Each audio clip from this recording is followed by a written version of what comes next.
What's up guys, I'm Phoenix Master 1 and welcome back for some more Fire Emblem Heroes, and this is gonna be my comprehensive analysis and review of the Scions of 12 Banner featuring Scion Leif, Larcei, Julia, and Lewyn. I know I'm a bit late to this review, but life has been really hectic for me as of late, so didn't really get the proper time of making this video when this banner came out. But still, I wanted to make this before the banner went away. So hope you all do enjoy this video, and I want you all to help me beat the 13th Crusader known as YouTube algorithm by leaving a like and subscribing. And with that said, let us begin. So Scion Leif is basically going to be the star of this banner, and he's easily one of the best bow cavaliers in the entire game because of how unique he is. He has got Neuron Zeal, which is basically a ranged gale force. He has got Canto built into his weapon, and he has also got Miracle built into his weapon. So the unique factor of Harmonic Leif is definitely really high.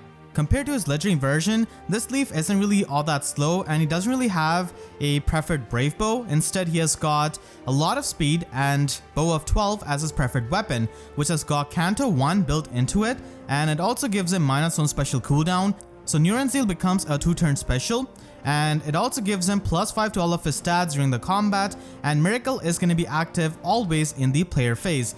Now the text of this weapon can be a bit confusing, so that's why I've broken this down over here. So he's always going to get Miracle against any kind of opponent in the player phase, so he's pretty unkillable for the most part, but still there are going to be some really hard hitting units who can definitely kill him back. And if he wants to have the Miracle active in the enemy phase, then it's only going to be working if he's above 75% HP and if he's facing a magic or staff unit. So triggering this in the enemy phase is a bit more tricky, and in the player phase it's a lot easier. So that's pretty much how his weapon functions, and this is really good because he's mainly going to be an offensive unit, and he can often survive many fatal hits because of the Miracle built into his weapon in the player phase. Canto 1 and Neuron Zeal allows him to have really unique movement for a ranged unit without really occupying any kind of slot B skill, so he can run some other slot B skills instead of running a trace skill because he already has Canto built into his weapon. Canto 1 is obviously not like a full Canto, but still it's really good with Neuron Zeal, which is going to be restricting his movement, and we have seen this on Legendary Leif, so it allows him to have really fantastic hit and run potential.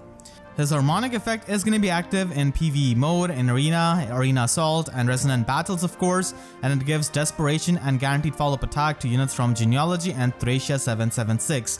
So obviously this is not going to be too relevant in Ether Raids because any kind of good team is going to be running Duo's Hindrance, but for everything else this is a really nice effect.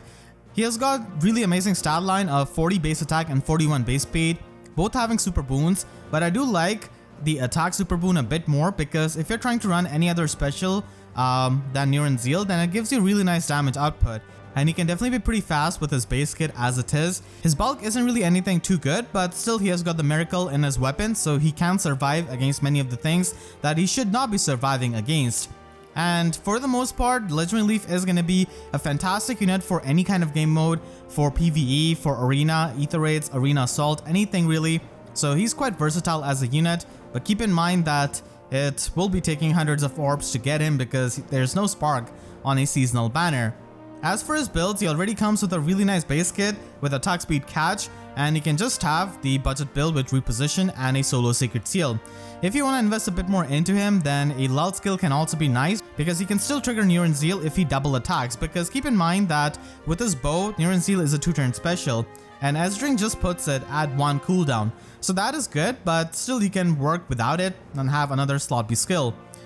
Scion Leif is really fantastic in Ether Raids offense, and I would say that he's much better than Legendary Leif in Ether Raids because he's not really restricted to a specific season.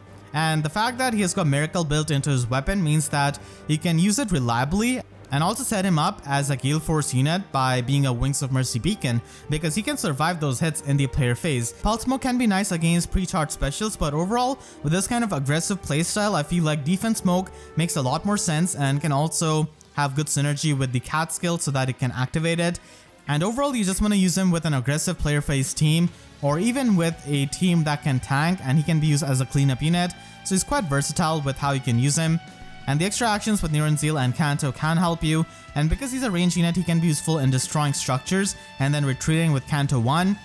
So you don't really need to give him anything else for Ether Raids offense, and he works fine with a build like this. Leif is a fantastic Ether Raids defense unit because he can activate the Duo's Hindrance structure, And having multiple duo units or harmonic units on your team can make it really resilient to many of the duo heroes like Ninja Lyn and stuff like that, and make it really hard for them to use their duo skill. And he's much better than the other colorless harmonic unit like Summer Mia, because he doesn't really have as much trouble against the auto follow-up units like Summer Mia does, for example.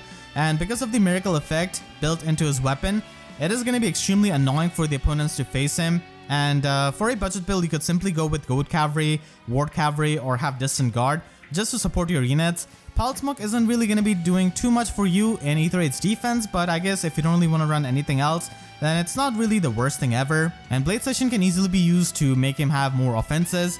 I would say that in Aether 8's defense, Niran Zeal isn't really all that good, because if you're not going to be doing too much damage to the tanks, especially the far safe tanks, then it is going to be really annoying for you to have him as a liability. So that's why I feel like Moonbow is really much better as a special, because it can be pre-charged with S-Drink. Now you might think that why we are running S-Drink, and the big reason for that is that you can just run that and not have Cook and Pulse in the Sacred Seal. So you can run an offensive option like Blade Session and still get the -1 special cooldown to have a pre-charged Moonbow. So even if he's going to be dying against something like +10 Farseer Brave Hector who has got Bonfire, he can at least do a good amount of damage with Moonbow instead of dying without doing too much damage with Niran Zeal. So that's why I really prefer Moonbow on him. And then you can invest a lot more into him with an ARD attack speed build and have Fatal Smoke as the slot C option. So Fatal Smoke is going to be really nice against many of the tanks who use Mystic Boost and stuff like that. And you can have a pre-charged Deadeye and Luna with Cook and Pulse as a Sacred Seal. So S-Drink can give you -1 special cooldown, and then you can stack it up with Cook and Pulse. To be honest, I'm not the biggest fan of Deadeye in Aether 8's defense, because it is basically a win more special, and against many of the far safe tanks where you're not going to be doing any kind of damage against them, Deadeye doesn't really give you any extra damage output. So that's why I personally prefer Luna with this build, but still Deadeye is an option if you would like to run that for your Aether 8's defense. Again, it depends on your use case, but I personally do not really prefer having Deadeye on Aether 8's defense. And then the third build is specifically made so that he can survive against a +10 merge Farseer Brave Hector with 4 mythic support, with Summoner support, and who has got Flame.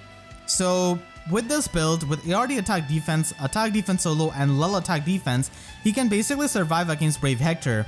Now unfortunately, you will not be having a pre-charged Moonbow, and obviously against any kind of good Hector, you're not going to be able to charge up special because of his special fighter.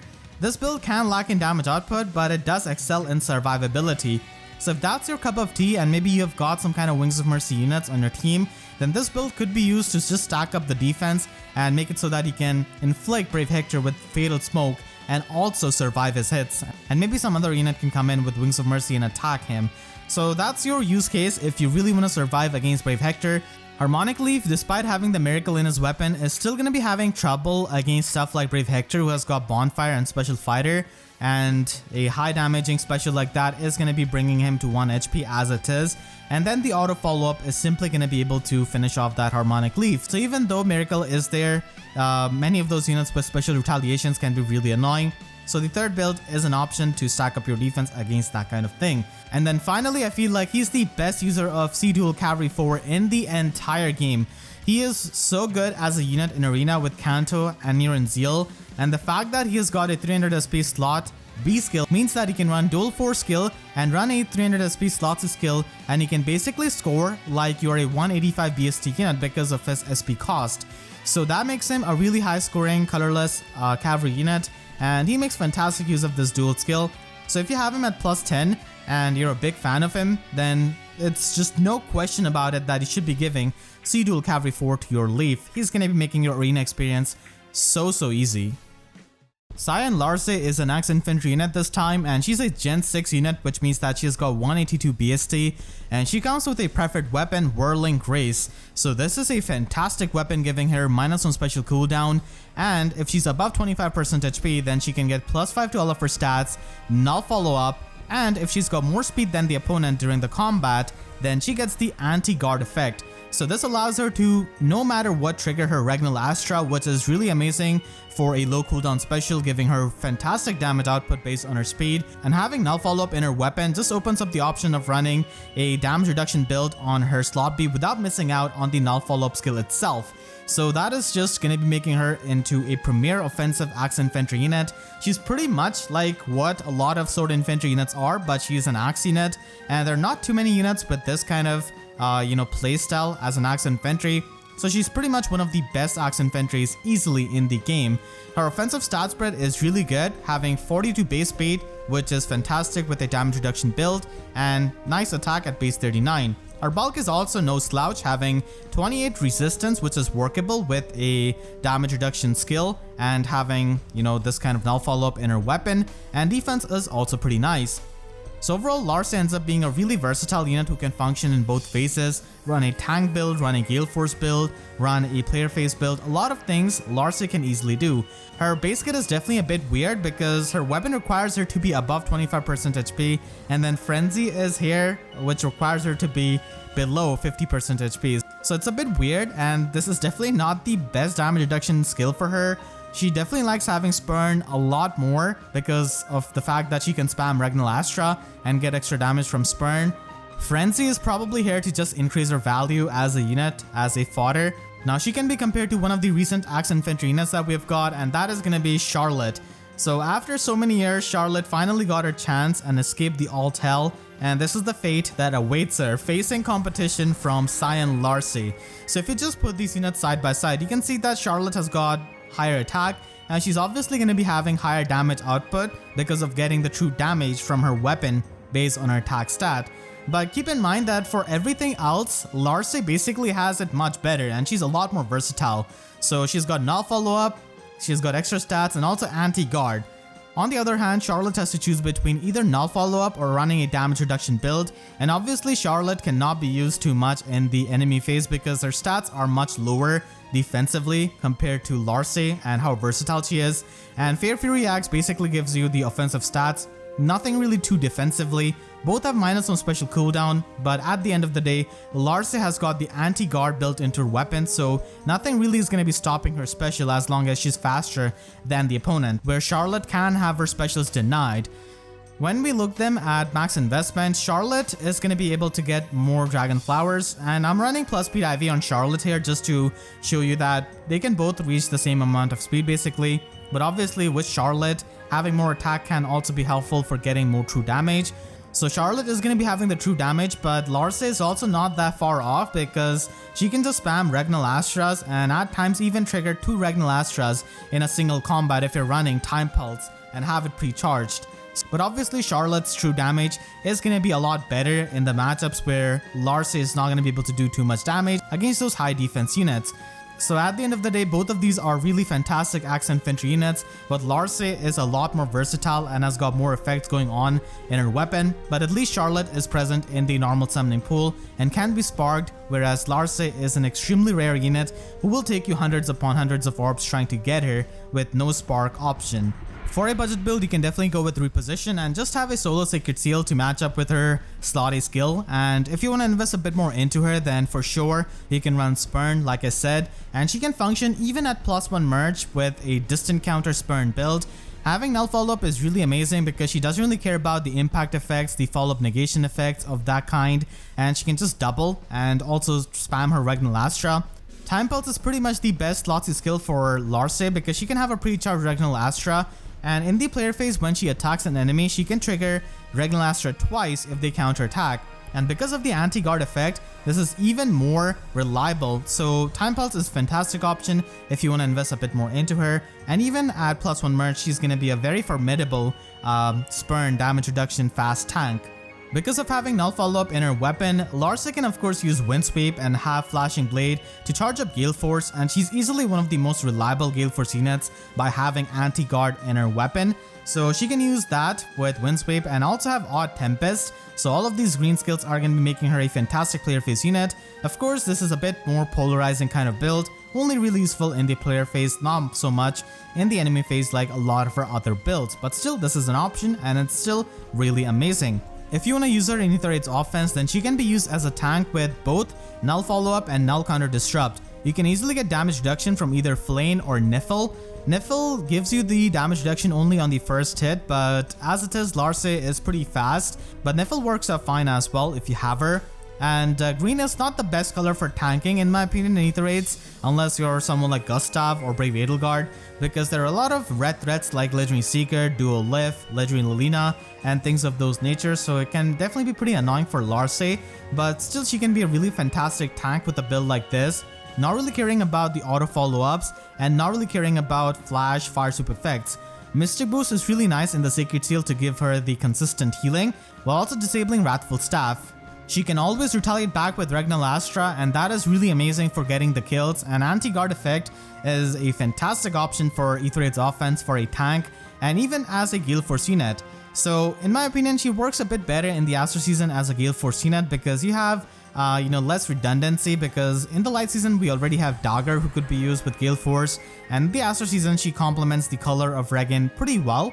So Flashing Blade 4 is the option to be run in slot A for a Gale Force Larcei, and then you can have Time Pulse and Quicken Pulse and make Gale Force into a 2-turn special, which means that you can trigger that in a single tap.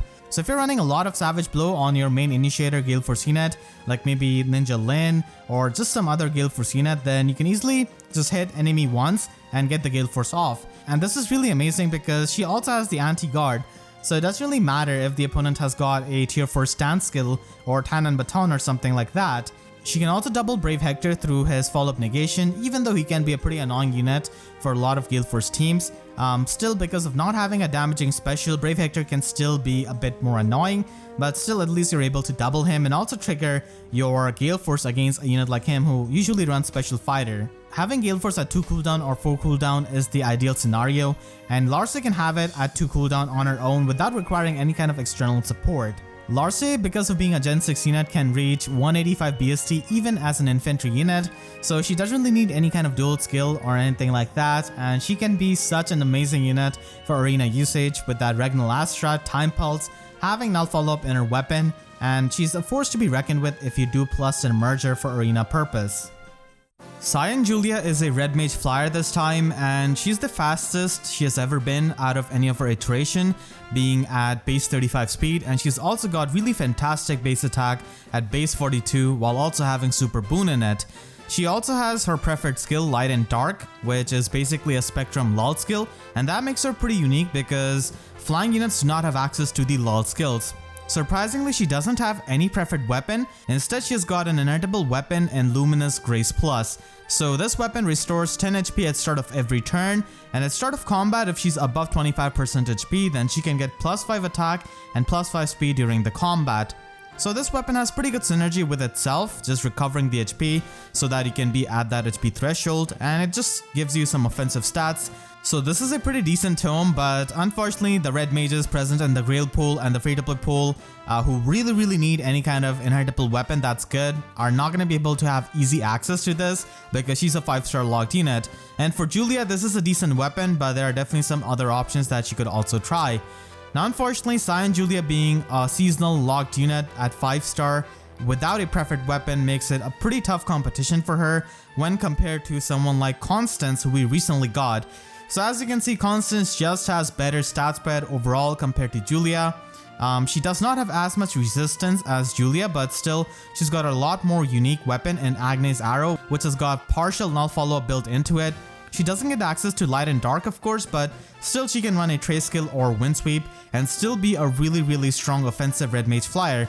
Not to mention there's also Duo Byleth, but Constance can be sparked and is going to be in the permanent summoning pool, unlike Julia. So overall, most people who like Julia a lot are going to be pulling for her, but outside of those people, it's kind of hard to incentivize.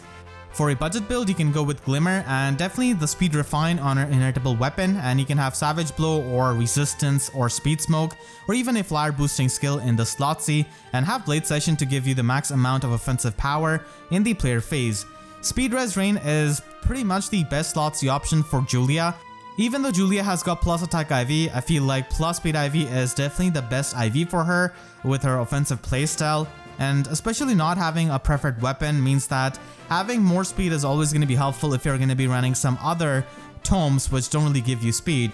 Unity Blooms being an option. So Unity Blooms is definitely a pretty fantastic tome that you can run on a higher investment Julia.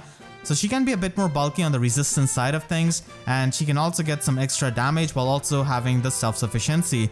Attack speed catch 4 is definitely going to be the premium option here to give you the most throughput, and because she needs to run light and dark and not desperation, the healing from Unity Blooms is definitely pretty helpful, and then Speed Res Rain and Blade Session.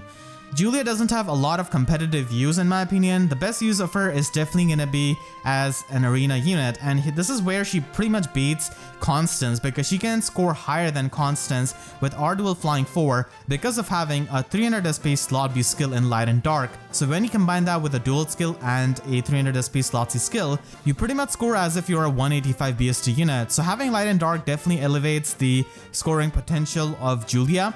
And her combat potential is obviously not going to be as good as Constance because she's not going to be able to run Wind Sweep, but still Light and Dark is a fantastic skill in Arena where people are going to be running rally skills and visible buffs, so definitely helps you quite a lot. And Unity Blooms is definitely the best weapon at max investment I feel like for Arena because you can have some extra bulk which can always help you in many situations. Blue Flame is definitely the special you should go for because we are debuffing the attack of the enemy by quite a lot with Unity Blooms and Attack Res Menace. So Ruptured Sky does depend on the attack of the enemy, which we are going to be reducing. I feel like Julia doesn't really do too well in Aether Raid's offense or even defense because she's largely outclassed in the roles because other units can definitely do that role and even do it much better. But still, I guess if you really want to use her, then here are some of the builds. For Aether Raid's defense, you pretty much want to use the ARD attack speed to give her the most offensive power. Light and Dark can be helpful if the opponent are going to be using the visible buffs that they often do, and then you can have Aerobatics for some movement shenanigan. Luminous Grace can do the job, but Fogstorm is also pretty nice.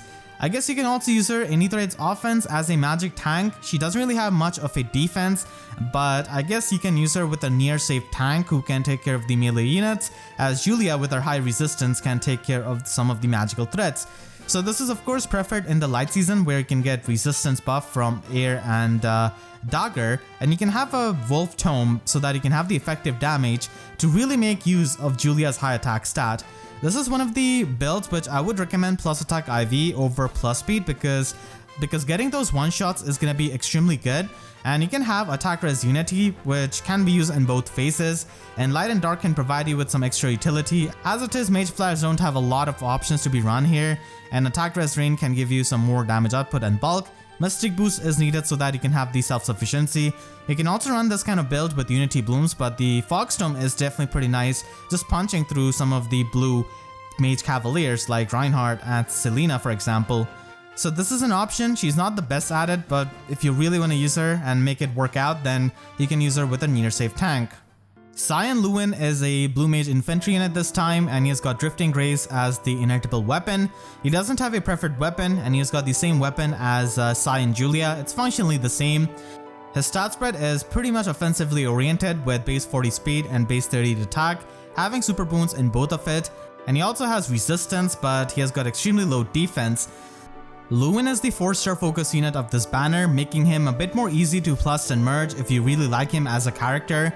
And blue infantry mages are extremely competitive, so similar to Scion Julia, most people are only going to be building him up if they already like him as a character, because otherwise it's really hard to get incentivized to pull for him, because he faces insane competition from the likes of Guinevere, Ophelia, Micaiah, and Ishtar of course. So all of those blue mages have strong niches because of their preferred weapon and the unique things that they bring to the table. Lewyn, because of not having a preferred weapon, really takes a hit in that department, and he's purely depending on his stats to do the work.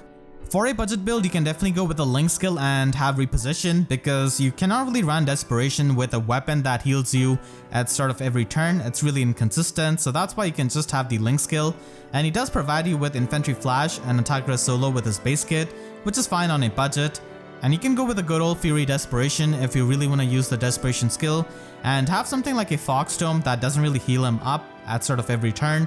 And Blade Session is really amazing on units like these who are pretty much going to be used in the player phase.